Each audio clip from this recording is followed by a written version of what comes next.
Hello YouTube, welcome back to Nutkin Farm.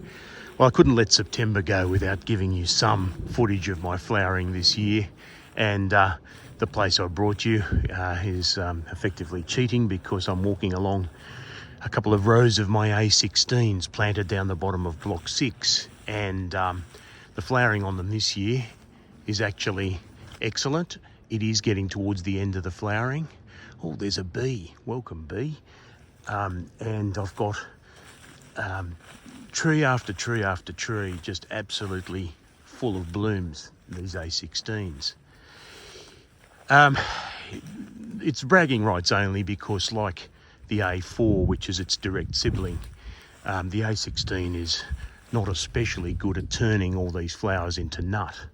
So it's a tree that uses a hell of a lot of energy in flowering, but its yields from all these flowers are much less than what you might expect, given all the flowers you see.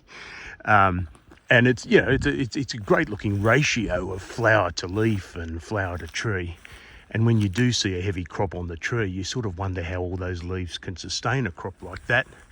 The real hero is the A38, which, with seemingly minimal foliage, can bear an enormous amount of crop, so it's quite efficient.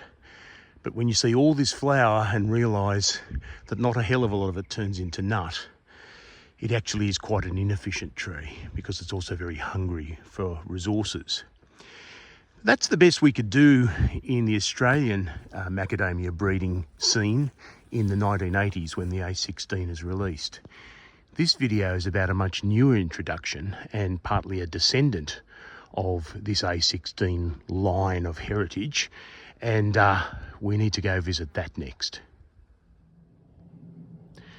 The variety I'm focusing on in this video is the MCT-1. And the reason I'm spotlighting that is that I've just seen some forum posts, excitable ones saying in South Africa that the MCT-1 is finally available for growers there to purchase and plant. And some of them might well be asking the question of whether it's worth all the hype compared to the varieties that they know do well in South Africa. And that'd be a good question. I planted this little group of MCT1s that you see around you about 3 years ago, and in the description below I'm going to put in links so you can follow these plants all the way from babyhood up until now. That's a few videos to watch though, so you've got to be keen. And this tree's also been part of my macadamia baby parade, which I do annually at about Christmas.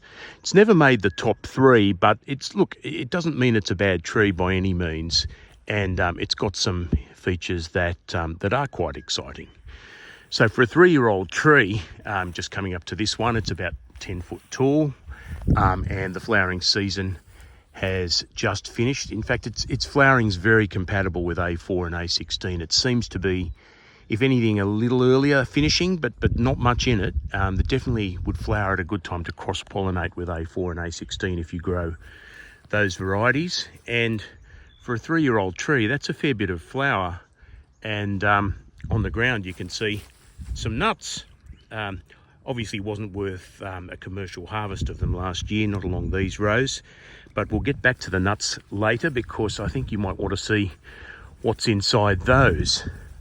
Not every tree in this trial block is the same height. 1 or 2 I did have to replant, and a couple have been mangled by roving cows, a problem that's now been dealt with.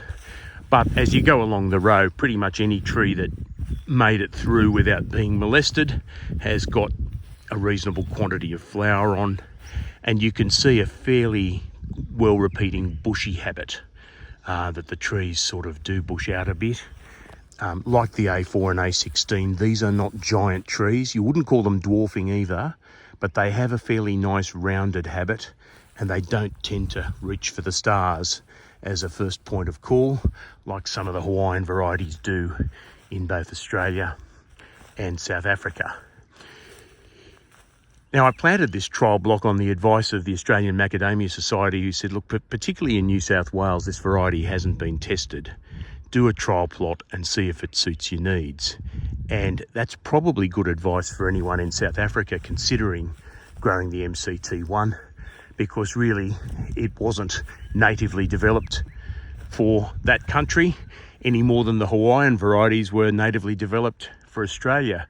And we had to pick and choose very carefully amongst those Hawaiian varieties to see which did well in particular parts of our country. What we discovered was that some Hawaiians did well in New South Wales, some did better in Queensland. We eventually sort of worked it out for ourselves. MCT-1's testing has been in Queensland and it's done particularly well there with, fruiting in year 3 and, fairly good crops by about year 5. And according to the statistics that are coming in, it has a very high kernel recovery. So pretty thin husk and pretty thin shell, sometimes upwards towards 48% kernel recovery, if you're lucky. The nuts are reasonably large as well, which is nice. That is what the market wants. And a little over 50% whole kernel, which is certainly better than some of the 741s and other Hawaiian varieties that you see. So there's a lot to be said for those qualities in a nut. Where we sort of don't know in terms of actual testing is things like susceptibility to husk spot, which in Queensland has apparently been low. And also susceptibility to attack from other things like insects, because a thin husk and a thin shell is a little bit of an invitation to predators, both insect and vertebrate pests that would like an easy feed on a nut relative to some of the harder shelled, thicker shelled varieties that we grew traditionally. So those are all things to bear in mind when you want to make a decision as to what you're going to plant.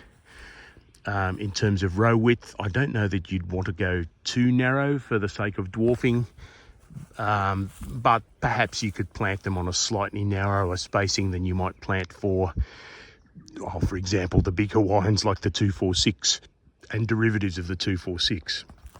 This one's absolutely full of flower. Take a look at that.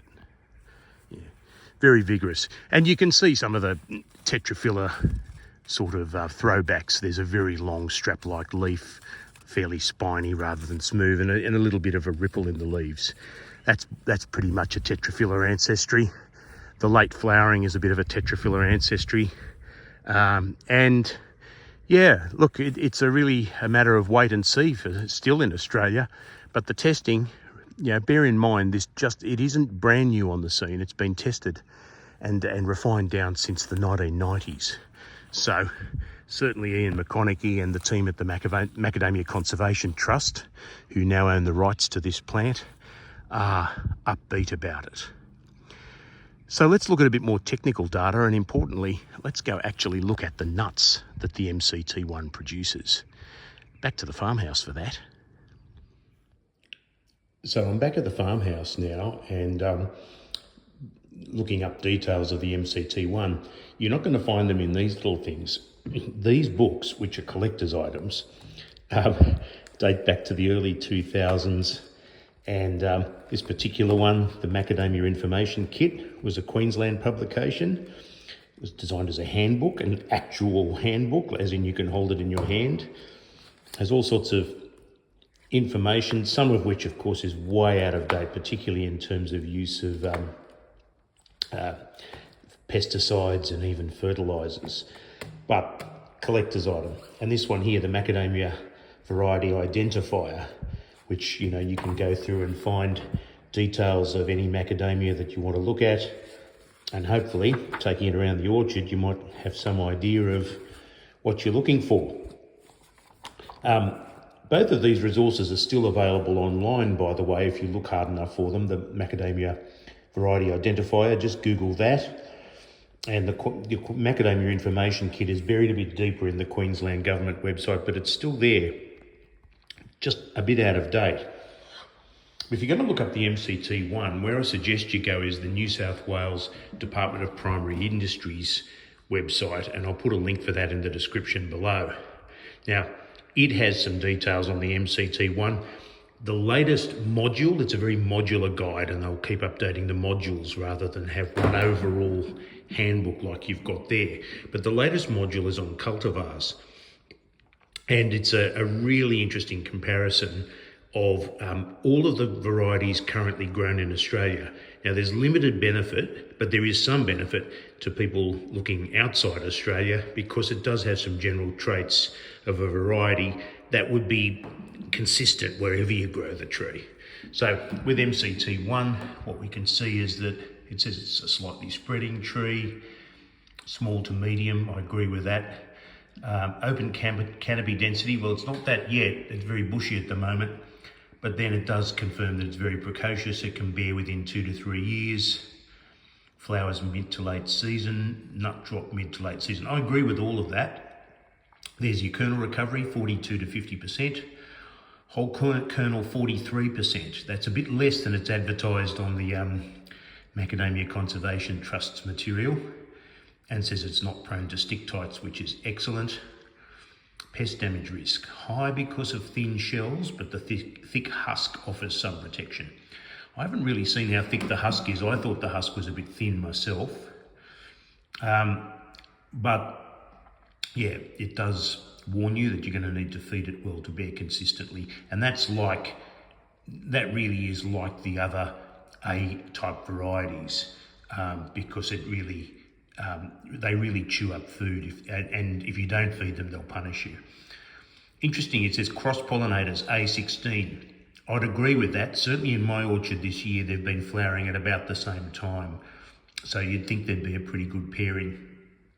And down here, there's a map of where MCT-1 is being grown.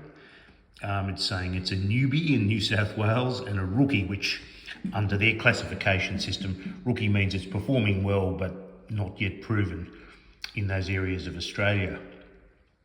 Now, my first nurseryman, who's the guy who gave me these books, his feedback on the MCT-1 was that it liked the heat. So it might be a good one to grow in hot climates. I don't know. And he also said that he really liked the taste of the MCT-1 relative to other macadamias he's tried. Now, I've tried the MCT-1. Look, to be honest, it tastes like a macadamia nut. Most macadamia nuts taste quite similar. If anything, I suspect the MCT-1 is probably towards the more bland side, but a lot of the ones with tetraphylla in them do have a bit more of a bland taste rather than a nutty taste, sort of more creamy than nutty. That's not offensive at all. It's a good tasting nut.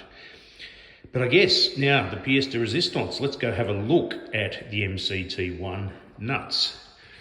And here's some I got from the base of my baby MCT-1 trees. And bearing in mind that they are baby trees, these nuts really are quite big, relative to others that I get. And they're a nice, fairly smooth round shell. So they're not like others that are devolved from tetraphylla that have a bit more of a golf ball texture.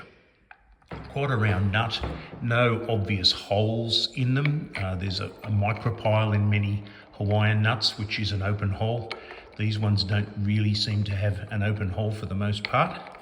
So that's nice. What are they like, cracked? Well, here we are. This is a way of showing to you that, in fact, the shell on the MCT-1 is quite thin. Now, those are the 4 nuts on the left, and the kernels are really, look, quite large. That's a pretty big macadamia kernel. And again, this is off a 3-year-old tree, so they may get a bit better over time, but there is relatively a lot of nut compared to the shell. On the right-hand side, I'm comparing that with a random Hawaiian nut I got off block 1. You can see there that the shell is markedly thicker and the nut quite a bit smaller compared to the MCT-1.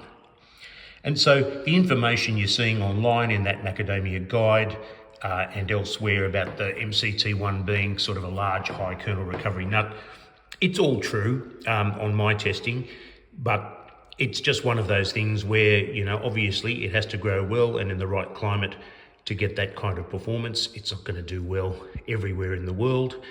But look, in my trial in New South Wales, it seems to be fine. And of course, others in Queensland rave about it. So that's my little holistic view of the MCT-1, guys. I hope it helps somebody. Like I said, be careful. I wouldn't jump all in planting this variety. I certainly haven't. It's not my absolute favourite variety, although it is the favourite variety of many people. And it's clearly got a big part to play in the Australian industry in the future. How well it works in the rest of the world, who knows? And look, a final word, and it's sort of more in relation to some of the discussion you see locally, that there's some angst from Australian farmers saying, why are we giving our prize nut variety to the rest of the world? Well, we're not really giving it, we're trying to get royalties and they go to a non-profit organisation. But they still say, look, why are we giving this to our competitors? Because it makes us relatively less competitive. I think two answers to that is, one, it would get to our competitors anyway. Given how much fuss we've been making about this new variety, it would find its way around the world, either legally or illegally eventually. And two, look at all the benefit we got from all the Hawaiian varieties that we didn't pay a cent for. The whole world owes effectively the US government, but the Hawaiian Agricultural Experiment Station, a huge debt. They did so much research over so many years, and while their varieties were hit and miss in the rest of the world, we had a great big leg up from the Hawaiians, and to not pay that on a little bit with our own research seems a bit hypocritical to me. If you are in Africa, and South Africa in particular, could I please encourage you, buy this grafted from the right source, pay your royalties. It does, encourage and send positive signs to our industry to develop more good varieties like this, and there are more coming. And so it would be great if you could get on board, recognise the plant variety rights, and assist in the development of nuts that will be even more rock star than this one. Thanks for watching, everyone. I'll be back to you again soon. Bye for now.